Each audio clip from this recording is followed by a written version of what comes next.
And the first one is Homo habilis, the handyman. He lived in Africa roughly 2.4 to 1.4 million years ago and is considered the first undisputed member of the genus Homo.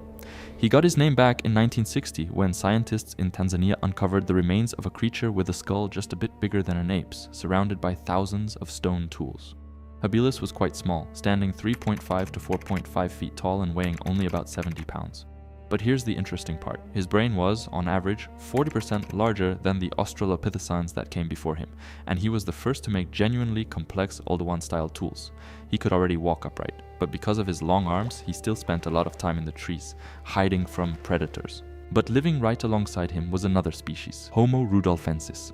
He lived around 1.9 to 1.8 million years ago in East Africa, which right away raises an interesting question. Two different Homo species side by side at the very same time. He looked at first glance like the perfect candidate for our direct ancestor, but most researchers today consider him a dead-end branch instead. And here's the truly important part. Just this past June in 2026, a new study came out that flipped our understanding of human body evolution on its head. We used to think hominin body size grew slowly and steadily over time, but an analysis of 386 fossil remains across 21 species showed a sudden, sharp jump in body mass exactly 2 to 2.5 million years ago. And remarkably, that jump lines up precisely with the appearance of the species that would eventually lead to us. One of those species is up next. Homo erectus, the traveler. What sets him apart from everyone else is just how long he stuck around. From 1.9 million years ago all the way down to 110,000 years ago. He emerged in Africa, possibly as a direct continuation of the Homo ergaster line, which we'll get to shortly. He was the first to leave the African continent, spreading out through India, China, Georgia, and the island of Java, and the first to have body proportions built for long-distance walking and running. But here's the fascinating part. His brain was 40% bigger than rudolfensis, and in later populations it got close to 1,250 cubic centimeters, almost the size of ours today. What's more, there's evidence suggesting erectus may have been the first in history to cross open water on rafts to reach islands like Flores, which was never connected to the mainland by land. And this is the species credited with practically the entire starter pack of human technology at once: fire, clothing, spears, shelters, and the earliest signs of art. But this is where things fork into three candidates for our direct ancestor, and only one of them actually turns out to be it. Ergaster died out around 1.4 million years ago, though not in the usual sense of the word. He simply flowed smoothly into the classic form of erectus, and the line between the two is so blurry, it's really more like one continuous species than two separate ones. Antecessor, on the other hand, went truly extinct, 950,000 to 770,000 years ago in Spain, without leaving a single descendant in Europe. Climate simply wiped him out, even though for decades he was mistakenly considered the common ancestor of all of us. But the third candidate, heidelbergensis, turned out to be the real one, living 700,000 to 130,000 years ago, with a brain of 1,100 to 1,390 cubic centimeters, sophisticated Acheulean hand axes, and spears that could fly 35 meters. Two separate lines branched off from him at once, Neanderthals in Europe and us in Africa. And just back in 2025, it turned out that the Denisovans came from this very same line too, meaning three of our biggest mysteries all trace back to one common node on the tree. 100,000 years from this point, our own species will show up. But first, let's look at the main neighbors who lived alongside us. Homo neanderthalensis appeared in Eurasia around 400,000 years ago and survived all the way down to 40,000 years ago, our closest and most studied relatives among all the extinct human species. They were shorter than us, but noticeably stockier and more muscular, and by some estimates even had bigger brains than ours. Still, life was incredibly hard for them. Their bones show numerous healed fractures, evidence that hunting large animals took a serious physical toll. To survive the cold of Europe, they mastered fire, built complex shelters, and sewed clothing with bone needles. Over the course of their existence, they developed two successive stone tool traditions. First, the Levallois technique, around 300,000 years ago, developed independently from us, but almost at the same time, and later the more advanced Mousterian industry, around 160,000 years ago, which at the time produced some of the most sophisticated tools on the planet. They also began burying their dead, and it's precisely those burials that ended up doing them one last favor after death. Thanks to all those well-preserved bones, scientists were able to extract their DNA and discovered that we once interbred with them. Today, the genome of nearly every person outside Africa carries between 1 and 8% Neanderthal DNA. Once our species arrived in Europe, their numbers began dropping fast. But why it was us and not them who won that race, we'll get into that at the very end.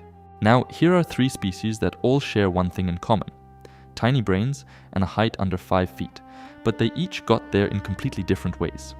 The Flores hobbit shrank down on an isolated Indonesian island through classic island dwarfism. Limited resources mean bodies get smaller, while nearby, giant Komodo dragons grew to enormous sizes because there were no predators to compete with.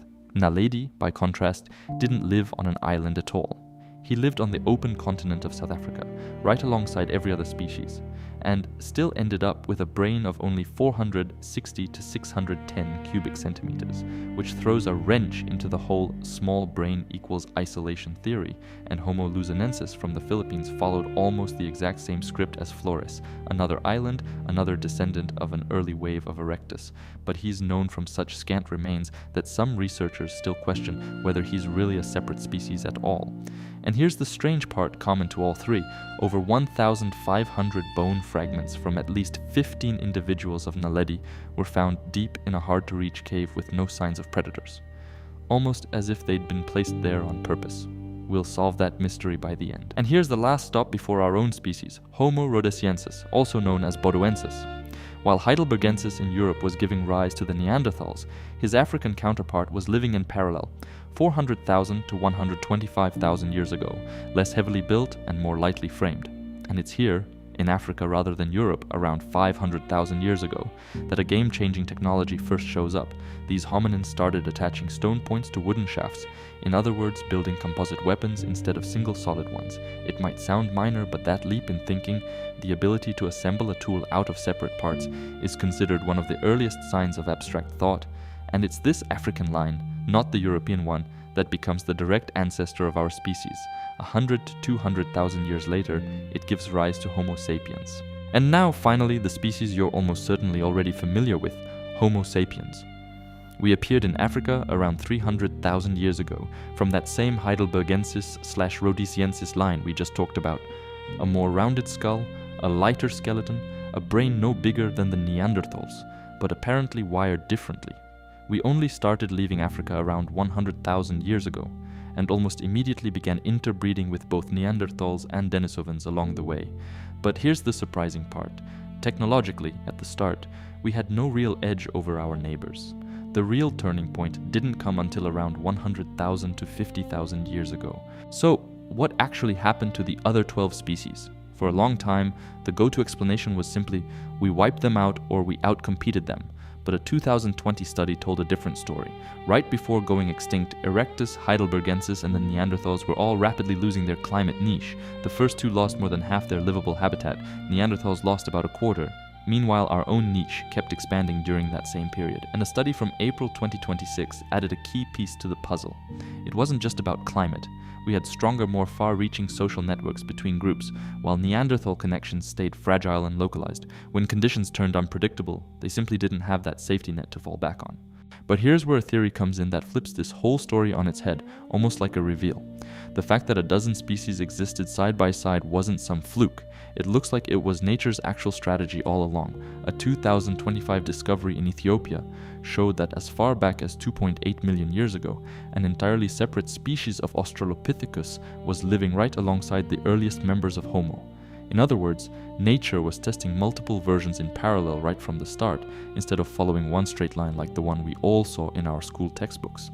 And that, by the way, also explains that strange mystery with Naledi.